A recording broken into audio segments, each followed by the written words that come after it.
Bien. Entonces, terminada la introducción, vamos a empezar a hablar de las técnicas de testing en particular.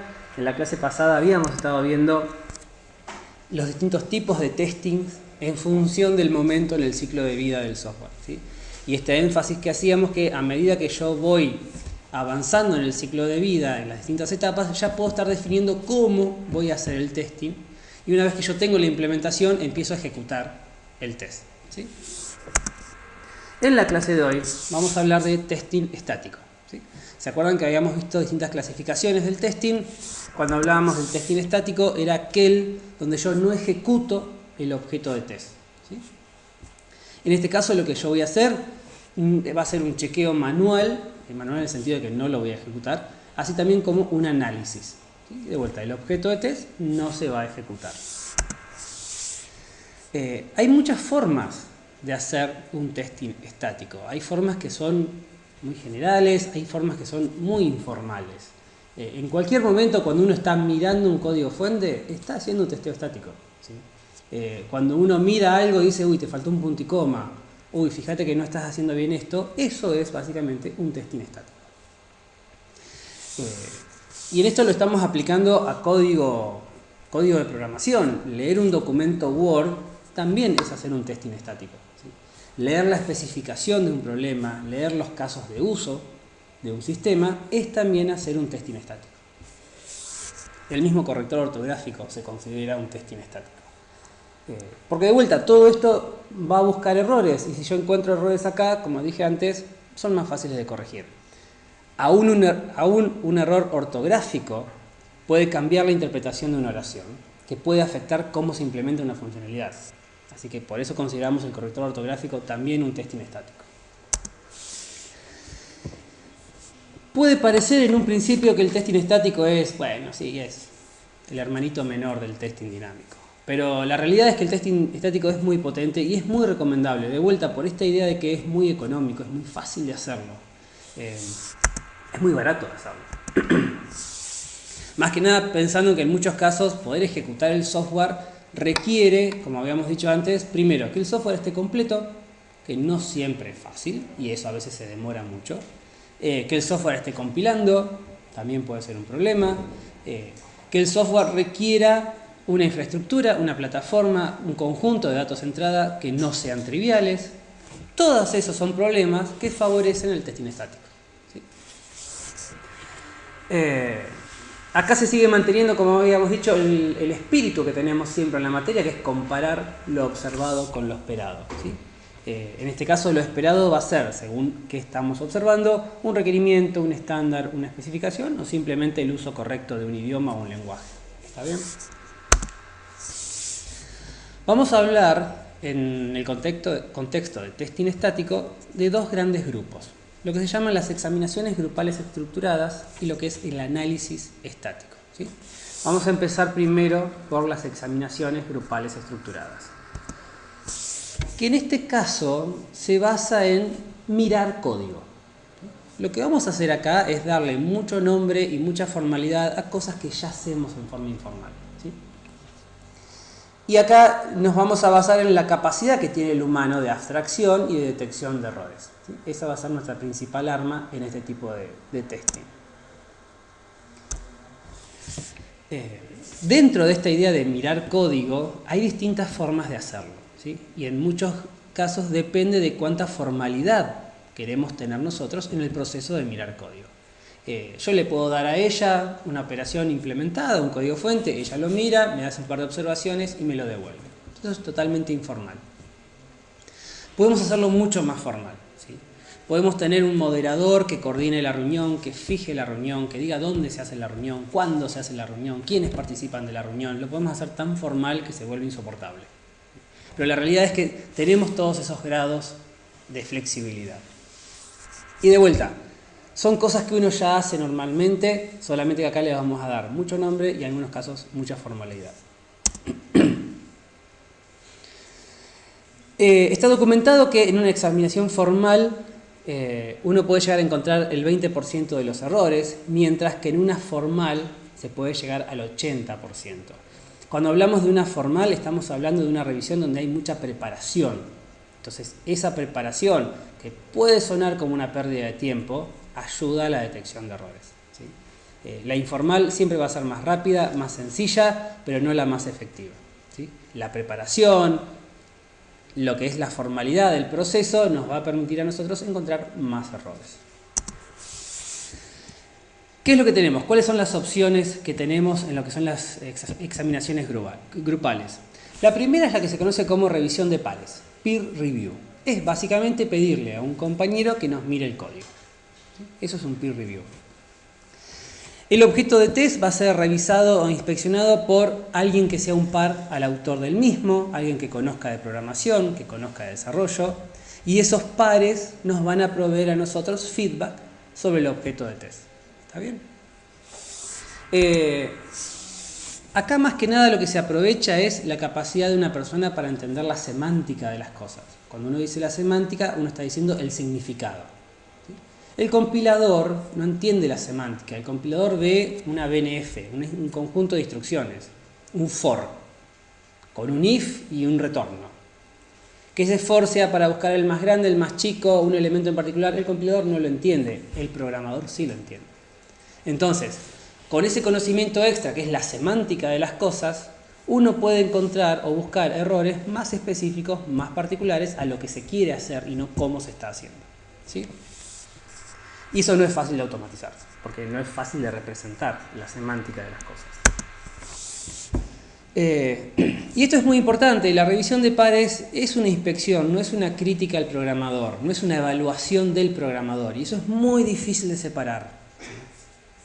Es muy difícil lograr que el programador no se sienta atacado cuando se está en una revisión de pares.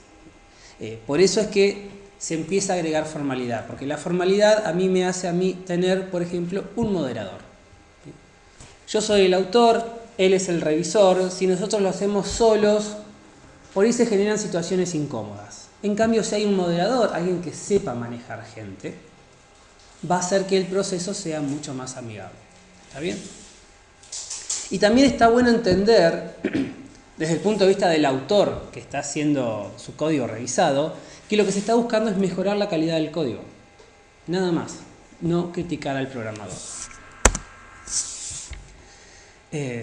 La revisión de pares también está documentado que va a reducir los costos en la eliminación de defectos, va a reducir los tiempos de desarrollo y va a reducir el costo y los tiempos del testing dinámico. ¿Sí? Lo que voy a repetir un montón de veces, lo que yo encuentre acá es más barato de corregir que lo que encuentre en un testing dinámico. ¿Sí?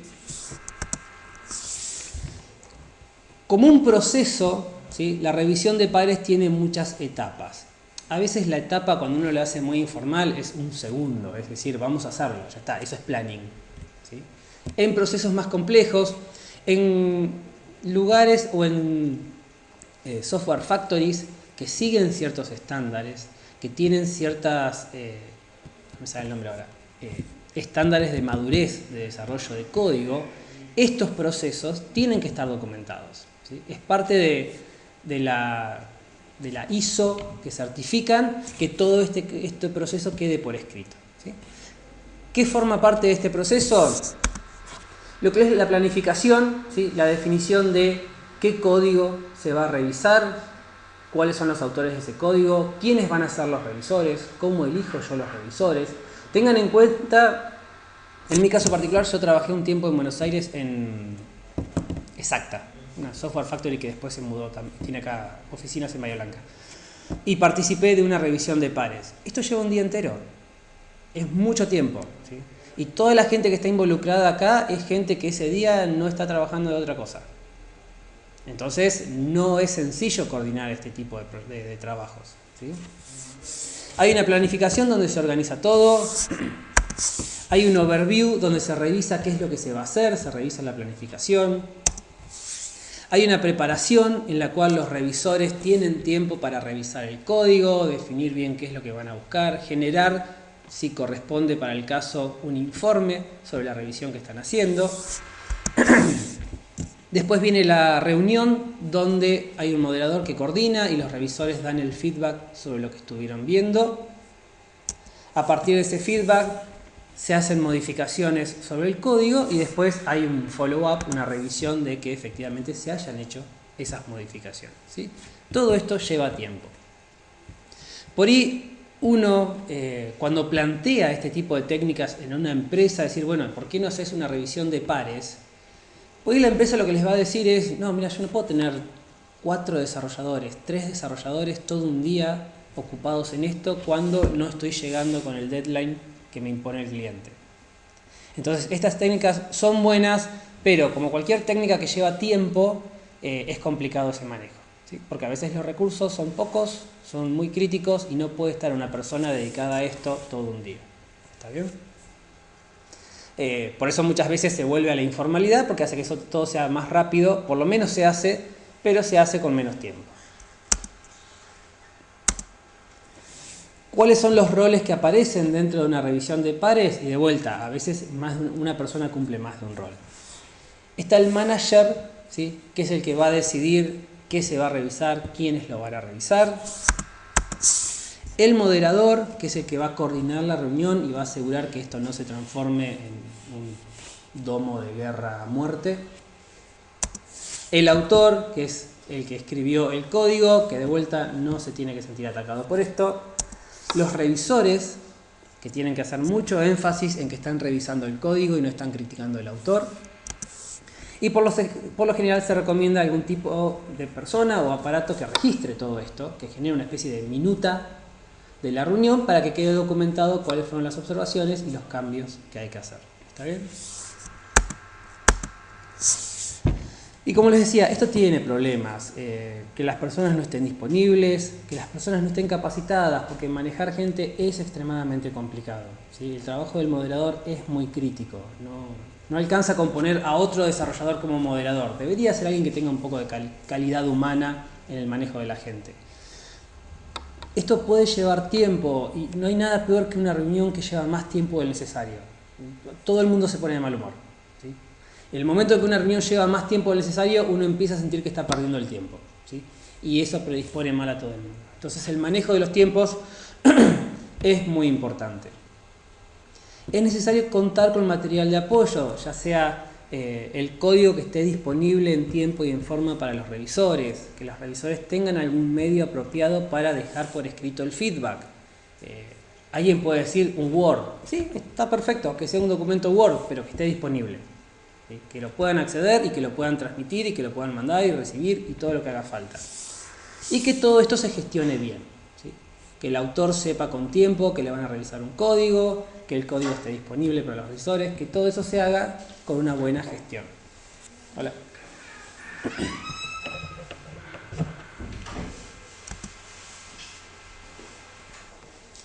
Dentro de lo que es una revisión de pares, se abren alternativas. Una de esas alternativas se llama el walkthrough, ¿sí? Es la más informal de todas. Acá lo que se buscan es buscar ambigüedades, defectos o problemas en un documento. No necesariamente tiene que ser un código fuente. Suele ser muy flexible en el tiempo y con muy poca preparación. Walkthrough es caminar a través. Esta, de vuelta, es la más informal. Yo le doy un código a ella y nos sentamos entre los dos a ir leyendo línea por línea qué es lo que estoy haciendo, ¿sí? Y ella va observando si hay algo que ve que está mal, si no estoy respetando alguna convención, ese tipo de cosas se puede resolver acá. Suele no tener un moderador, se presentan los documentos en el mismo momento de la reunión, es todo muy on the fly, ¿sí? Y de vuelta lleva menos tiempo. Cuando veamos testing de usabilidad, vamos a ver una aplicación de esta técnica, pero a lo que es el diseño de interfaces gráficas, ¿sí? Que también se aplica un walkthrough. Como decía, esto es muy on the fly, se va resolviendo todo en el momento, no hay follow-up, por lo general no hay mucho follow-up, se hacen las observaciones, el autor las escribe, las anota y después se encarga de aplicarlas. Lo opuesto a un walkthrough es una inspección, ¿sí? La inspección es cuando ya tengo mucha formalidad, tengo protocolos y tengo reglas, ¿sí? Acá hay mucha preparación, por lo general todos los roles que nosotros vimos son personas diferentes, ¿sí? Y realmente todas las etapas de este proceso se siguen a rajatabla. ¿Está bien? Hay mucha preparación, tanto por los revisores como los moderadores.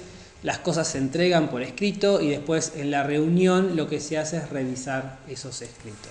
Y todo, absolutamente todo tiene que quedar registrado. Y después tenemos las revisiones técnicas, en el caso donde yo estoy haciendo una revisión contra probablemente una especificación o donde lo que yo estoy buscando ya es más específico. Es decir, bueno, veamos cómo es el uso de memoria, en algún caso donde la memoria es un elemento muy crítico al desarrollo. Cuando aparecen cuestiones técnicas tan específicas, ahí lo que se tiene es una revisión técnica. Por ahí lo que se está buscando no son errores tan generales, sino que nos centramos en un área específica. ¿Sí? Eso es una revisión técnica. Esto es más de lo que les estaba diciendo. Y obviamente la más informal de todas, como les decía antes, es mirame mi código y encontrar errores. Eso con respecto a examinaciones grupales estructuradas. Y en este tipo de testing pueden llegar a aparecer algunas herramientas que ayuden a agregar comentarios en el código en algunos casos, pero por lo general con un Office es más que suficiente. Y de vuelta, hacer mucho énfasis en la importancia de este tipo de testing, que pueden parecer un garrón, puede parecer que lleva mucho tiempo, puede ser una situación incómoda para todo el mundo, pero realmente lo que se obtiene acá es beneficio. ¿Está bien? No es crítica al programador, sino es mejorar la calidad del código y eso es un beneficio para todos. ¿Sí? Así que está bueno hacerlo. Aunque sea en el modo más informal posible, tenerlo en cuenta sirve. La otra alternativa es la que se llama el análisis estático. ¿Sí? En el análisis estático, seguimos estando en testing estático, seguimos sin ejecutar el objeto de test, pero ahora vamos a analizar ese objeto de test con herramientas. ¿Sí? En vez de analizarlo, de leerlo con una persona, vamos a hacer que una herramienta lo analice. Y lo que vamos a poder analizar va a depender de las herramientas que nosotros usemos. ¿Sí? En algunos casos las herramientas nos van a permitir encontrar errores, ¿sí? Defectos, y en otros casos las herramientas nos van a permitir a nosotros definir estrategias al momento de establecer el testing dinámico. ¿Sí? El análisis estático a veces no lo usamos para encontrar bugs, sino lo usamos para obtener más información que nos ayude a hacer un mejor testing dinámico. ¿Sí? Y ahora vamos a ver algunas herramientas y en la práctica de hoy van a tener práctica con Matías, el práctico ya está disponible, el práctico es sobre testing estático y un poco la introducción que hicimos a la materia y les va a mostrar algunas de estas herramientas cómo se usan. ¿Sí? Van a tener 2 ejercicios entregables, los 2 ejercicios son de aplicación de herramientas. ¿Está bien? Un análisis estático que podemos hacer es lo que se conoce como el análisis de complejidad. ¿Cuál es la hipótesis? Y la hipótesis dice que mientras más complejo sea mi código, más propenso a errores va a ser. Entonces, si yo tengo 10 módulos que tengo que testear, ¿sí? Si yo puedo de alguna forma armar un ranking de el más complejo al menos complejo, al momento de definir técnicas de testing y sobre quién voy a aplicar el testing, me puedo empezar centrando en los más complejos. ¿Sí? Porque la hipótesis que acá asumo es, si es más complejo, es más propenso a errores. ¿Sí? Bajo esa hipótesis, en 1976, Thomas McCabe definió una métrica de complejidad. ¿Sí? Y esa métrica la llamó la complejidad ciclomática. ¿Sí? McCabe lo que dice es, en un código, mientras más decisiones yo tome, más propenso a errores se vuelve. Entonces, para McCabe, yo tengo un código fuente que son 10 instrucciones en línea, sin un while, sin un if, eso no es un código complejo. Yo tengo un código fuente que tiene 5 líneas, con un montón de if y un montón de ciclos, es decir, que armo muchos caminos, eso sí es un código complejo. ¿Sí? Esa es la hipótesis. En base a esa hipótesis se hace el análisis. Uno puede decir, bueno, yo tomo otra hipótesis y es otra mi métrica de complejidad y es totalmente válida. Acá tomamos esta métrica en particular. ¿Está bien? Queda en la página de la materia el paper para que lean de la presentación de la métrica de complejidad de McCabe. ¿Sí? Para que lo miren y chusmen cómo hace la presentación y cómo hace la evaluación. A partir de esta métrica, uno puede definir estrategias de testing. Esta es la definición de la métrica en función de las decisiones, los caminos que se generen. McCabe, a partir de una serie de estadísticas, de estudios que hizo, dijo que 10 es un valor ok. Cuando la métrica, la complejidad supera 10, considera que ya el código se volvió muy complejo. ¿Está bien? Entonces, yo esto lo puedo usar para muchas cosas. Lo puedo usar para decir a quién le tengo que apuntar primero con el testing. Y lo puedo usar también para hacer refactoring. Yo puedo tener mi proyecto, puedo correr una complejidad ciclomática y decir, che, mira, acá tenés un código, un método que tiene complejidad 15. Fíjate si no lo puedes dividir en dos métodos. ¿Sí? Porque al bajar la complejidad, reduzco la probabilidad de errores. ¿Está bien? Para eso hay una herramienta que se llama CBIS. Esta, si no me equivoco, es para Java. Yo la puedo aplicar a un proyecto de Java. Y esto lo que me va a devolver es un gráfico. Los colores representan el valor de la métrica y la complejidad ciclomática. Verde es 10. Amarillo creo que estaba entre 10 y 12. Y rojo es por arriba de 12. ¿Sí? Cada rectángulo, ¿sí? Cada columna está representando un paquete. Cada subdivisión es una clase dentro de ese paquete. ¿Está bien? Y acá abajo me aparecen la cantidad de instrucciones, el número de métodos, la clase a la cual pertenece, y creo que está ordenado por complejidad. ¿Sí? Entonces esto indicaría que esta clase, Project Dialog, que tiene 1300 líneas de código, es la más compleja de todas. ¿Sí?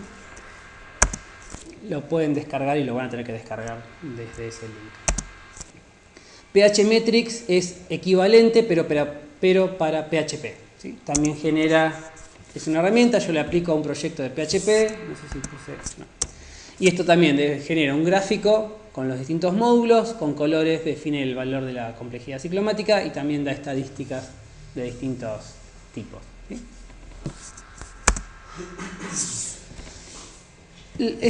Dentro de lo que es el análisis estático del uso de herramientas, existen las que se llaman parseos de código.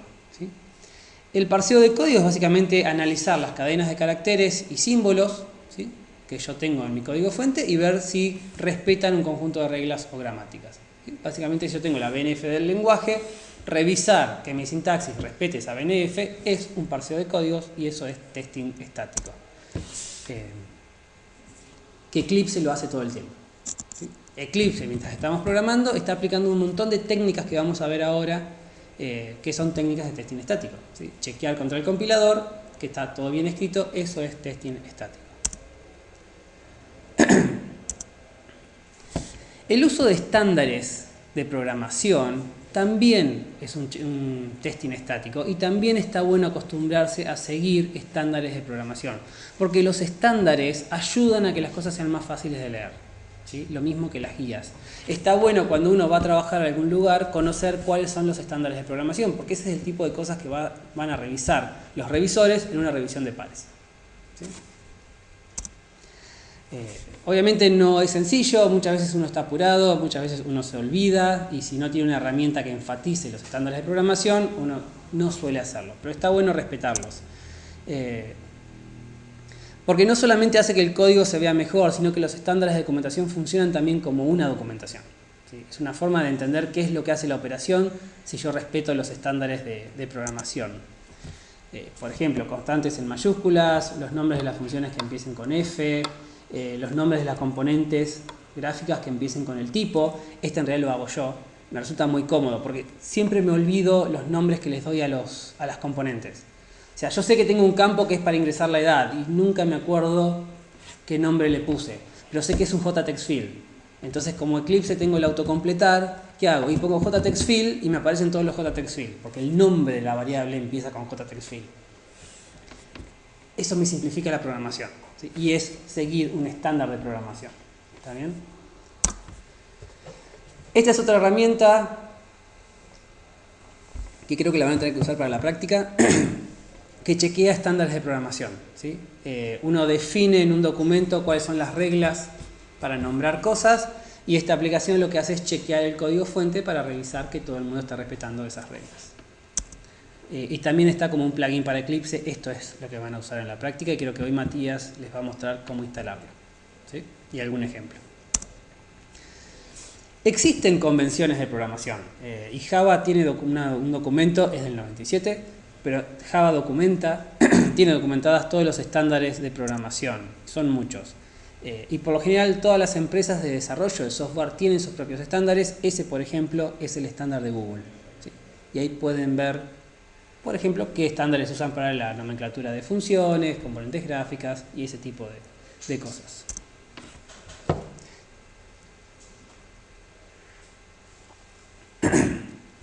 Hay muchos beneficios extras del chequeo de estándares, la reducción de código duplicado, el chequeo de variables que deberían ser constantes, la complejidad ciclomática, todo eso se ve beneficiado por el uso de estándares de programación. Otra herramienta más que aparece en el chequeo estático se conoce como el análisis de flujo de datos, y esto es algo que también hace Eclipse.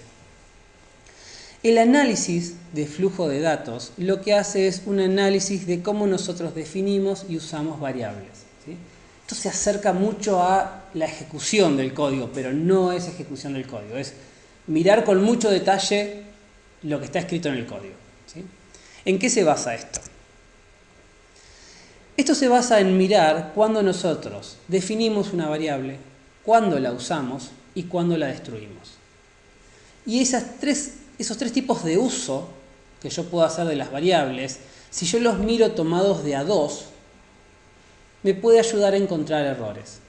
Por ejemplo, yo les digo, ¿tiene sentido definir una variable y después usarla? Sí, es lo más lógico del mundo. ¿Tiene sentido, por ejemplo, destruir una variable y después usarla? No, eso es medio raro. Eso son combinaciones de a dos de las tres cosas que yo puedo hacer con una variable. Y es lo que se basa en el análisis de flujo de datos. Cada vez que Eclipse me dice, che, fíjate que CP no está definido, ¿qué es lo que está haciendo Eclipse? Está mirando una variable que uno está usando, pero Eclipse dice, che, no encuentro dónde la definiste. Eso no está bien, ¿sí? O cuando Eclipse nos dice, che, fíjate que la variable CP no está definida o no está inicializada, ¿sí? Eclipse está controlando el código mientras estamos escribiendo, está haciendo, en este caso, un análisis del flujo de datos. ¿Está bien? Entonces, ¿en qué se basa esto? En un sistema de notación que se conoce como set-use-pairs, ¿sí? Y esto lo vamos a usar más adelante con testing dinámico también. Bajo esta técnica, el ciclo de vida de una variable se divide en tres etapas. La etapa que se denomina D tiene que ver con la creación, definición o inicialización de una variable, ¿sí? Eso es D. La segunda etapa es U, el uso de una variable, ya sea el uso para un cálculo, si yo uso la variable en la parte derecha de una expresión, si la uso para la toma de una decisión, como parte de un if, en un while, eso es U. Y por último está K, que tiene que ver con la destrucción de la variable, ¿sí? La salida del alcance del diálogo, lo que haga que hace que esa variable ya no esté más definida. Entonces, D es la creación o definición de una variable. U es el uso de la variable. K es la destrucción de la variable, ¿sí? Esas son las tres etapas que esta técnica define en la vida de cualquier variable. Este es un análisis que hacemos por variable. O sea, si yo quiero aplicar esta técnica, agarro una variable y hago este análisis. Agarro otra variable y hago este análisis, ¿sí? Aparece un cuarto símbolo que es el chirimbolito de la ñ, ¿sí? Que lo vamos a usar para representar la primera o última acción que involucra esa variable, ¿sí? Acá lo que estamos diciendo, por ejemplo, es, si yo pongo cosito de la ñ D, lo que estoy diciendo es, al momento de mirar el código, lo primero que encuentro para esta variable es su definición. ¿Sí? ¿Queda claro eso? Si yo pongo, no sé, D cosito de la ñ, lo que estoy diciendo es, lo último que se hace con esta variable es una definición. ¿Está bien? ¿Queda claro eso? Es muy importante que se entienda cómo funciona el cosito de la ñ.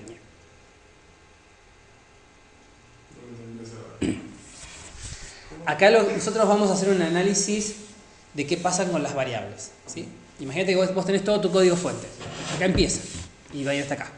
Vos agarrás una variable, la variable es CP. Empezás a mirar el código y decís, lo primero que encontré de CP es su definición. No hay nada antes que involucre a CP. Entonces eso lo escribís como cosito de la ñ de. ¿Y eso no siempre va a ser la definición? Si lo usas bien, sí. Pero ¿qué es lo que vamos a ver? Si vos te encontrás cosito de la ñ K, que es destrucción, eso es una señal de warning. ¿Está bien? Y al revés es, cuando yo estoy terminando, digo, bueno, lo último que encontré de la variable es un uso. ¿Sí? Después no aparece más esa variable. Entonces va a ser U, cosito de la ñ. ¿Sí? ¿Y qué es lo que vamos a hacer? Vamos a armar todas las combinaciones. Y para cada una de estas combinaciones vamos a discutir si está bien, está mal o es un warning. ¿Sí? Y fíjense que este análisis lo podemos hacer independiente de la variable. Porque esto es sentido común en el uso de una variable. Entonces, vamos viendo todo esto. Los voy mirando por columnas. Si lo primero que encuentro es la definición de la variable, tiene todo el sentido del mundo. Por lo general, lo primero que yo hago es definir una variable, ya sea creándola o asignándole un valor. ¿Sí? Miremoslo por fila, me parece. Mejor. Si lo primero que yo encuentro de una variable es el uso, recuerden, el uso es a la derecha de una expresión o como parte de una decisión. Eso no está bien. Estoy usando una variable que nunca le definí nada. Eso es un error. ¿Sí? Si lo primero que encuentro es la destrucción de una variable que no fue definida, que no se le asignó un valor, que nunca se usó, eso también es un error. ¿Está? Si yo encuentro dos definiciones seguidas, hay algunas cosas que van a ser error, error, y hay otras que son más bien un warning. Fíjate qué estás haciendo. Si yo lo que encuentro son dos definiciones seguidas sobre la misma variable, esa es una situación rara. ¿Sí? No digo que es un error, porque fíjense que en la definición de la etapa D incluye la creación de la variable y también la asignación de un valor. Entonces, este podría ser el caso. Podría yo tener DD que me está diciendo, creo una variable y le asigno un valor. Eso no estaría mal, es más, está bien. ¿Qué pasa? Si esto es DD, creación, creación, eso no está bien. Estás creando dos veces la misma variable. ¿Está? Si yo lo que tengo al final del uso de una variable es la definición, eso tampoco está bien. O estoy creando una variable que nadie usa o le estoy asignando un valor que nadie usa. Entonces eso también lo puedo marcar como un error. ¿Sí? Seguimos. Definición seguida de uso, perfecto. Uso seguido de definición, también está bien. Usé una variable y le asigné otro valor, o usé una variable y la volví a crear, eso así solo. Fíjense que la limitación acá es que estamos viendo todo de a dos. ¿Sí? Alguien podría decir, bueno, pero después no la uso más. Bueno, en ese caso estarías cayendo en esto. ¿Sí? Entonces, esto así solo está bien. Destrucción y uso de una variable definitivamente está mal. ¿Sí? Yo estoy destruyendo una variable y después la estoy usando para algo. Esa variable no está definida, no está asignada. Dos usos seguidos, me parece perfecto, no hay ningún problema. Un uso y nada más, sin una destrucción explícita, zafa. Por ahí depende del lenguaje, pero en un principio no sería algo malo. Definición seguida de destrucción. No tiene sentido. Si yo defino una variable y la destruyo, quiere decir que nunca la usé. ¿Para qué la definí? Eso no está bien. Un uso seguido de una destrucción, eso está bien. Eso está perfecto. Está mal, después lo cambio. Eso está bien. Debería ser verdad. Destrucción seguida de definición, está bien. Destruí una variable y después la creé, no habría ningún problema. Dos destrucciones seguidas no tiene sentido, eso está mal. Y que lo último que haga con una variable sea su destrucción es lo más normal del mundo. ¿Sí? Teniendo en cuenta estas combinaciones, yo puedo tener una herramienta que haga un análisis estático, ¿sí? Y que me vaya advirtiendo de estas combinaciones. Y Eclipse tiene documentado, acá lo pueden encontrar, todo el listado de warnings que tira. que es básicamente una versión mucho más compleja y más grande de la tabla que vimos recién. ¿Sí? Haciendo un análisis más profundo, tengo acá todos los warnings, todos los cuadraditos rojos que vimos en la tabla definidos para lo que hace Eclipse, ¿sí? Que es todo un análisis de flujo de datos. ¿Está bien? ¿Queda claro eso? Bien. Ahí quedan en la página web 2 papers que hablan del uso de herramientas de análisis estático, en este caso para detectar overflows de buffers y algunos exploits que se pueden hacer de aplicaciones a partir de este problema. Y la otra es una evaluación en general de productos para análisis estático, que es este otro paper. Los 2 papers quedan en la página web para que los miren. Eso por la parte de testing estático. Ahora con Matías van a hacer un poco de práctica y lo que vamos a hacer ahora es simplemente contarles un poquito de testing dinámico, una introducción, que es lo que vamos a empezar a ver en la clase que viene, ¿sí? Recuerden, a diferencia del testing estático, en el testing dinámico nosotros vamos a ejecutar el objeto de test, ¿sí? Esto implica tomar un montón de decisiones. No solamente la ejecución del objeto de test, sino qué datos de entrada les voy a dar a esa ejecución. Y en muchos casos, esa decisión es la más importante, ¿sí? Si yo ejecuto, tengo que tener algún dato de entrada si la ejecución requiere datos de entrada. Tengo que decidir qué es lo que le voy a pasar como dato de entrada. Entonces lo que nosotros necesitamos acá es ser inteligentes en la decisión de esos datos de entrada, ¿sí? Y eso es lo que vamos a empezar a ver. Si yo tengo un método que es factorial, por ejemplo, ¿sí? Y yo estoy mirando el código fuente y tengo que decidir casos de prueba, ¿puedo decidir 8? Sí, está bien, pero si yo estoy mirando el código fuente, 8 no parece ser un caso conflictivo. Si explícitamente en mi código fuente se está diferenciando, por ejemplo, el 1, y me interesa ver que ese punto sea importante y cómo se comporta, ¿sí? Si yo miro el código fuente y digo, che, no estás considerando el 0, ¿qué pasa con el 0? Bueno, ese es otro caso importante. Quiero probar un caso general, 8 está bien.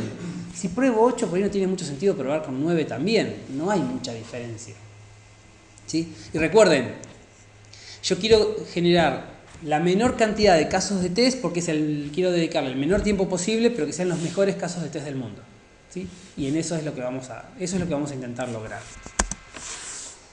Dentro del test dinámico hay 5 categorías, con un montón de zonas grises en el medio, ¿sí? No es que todo se divide claramente en estas 5 categorías, pero vamos a tener el testing de caja negra, en donde nosotros nos vamos a basar en la especificación, ¿sí?, del problema, del método, para decidir cómo lo vamos a testear.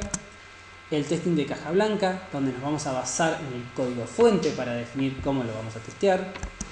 Basado en experiencias y en defectos, donde vamos a testear buscando ciertos problemas en particular, o vamos a testear en base al conocimiento o experiencia que tenemos testeando cosas parecidas.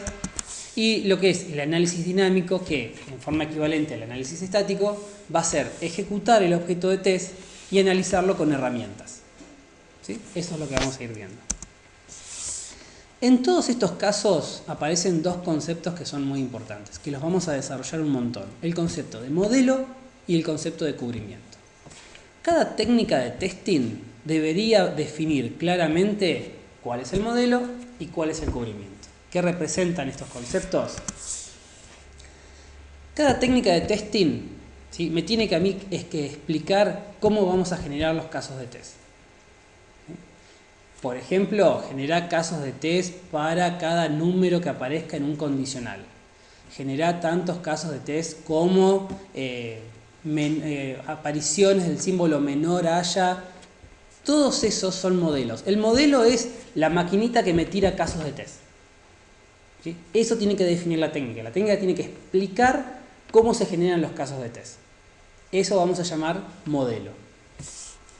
Cubrimiento o criterio de cubrimiento va a ser una condición booleana que nos va a decir basta, deja de generar casos de test. ¿Está bien? Estos 2 conceptos los vamos a instanciar de muchas maneras. Algunas van a ser muy sencillas, otras van a ser muy complejas. Pero en toda técnica de testing van a aparecer cómo generamos los casos de test, hasta cuándo generamos los casos de test, ¿sí? vamos a tener técnicas donde voy a tener un modelo que me va a generar casos de test y distintos tipos de cubrimientos. Vamos a tener criterios de cubrimientos muy sencillos, por ejemplo, no sé, generar casos de test para cada aparición de un igual.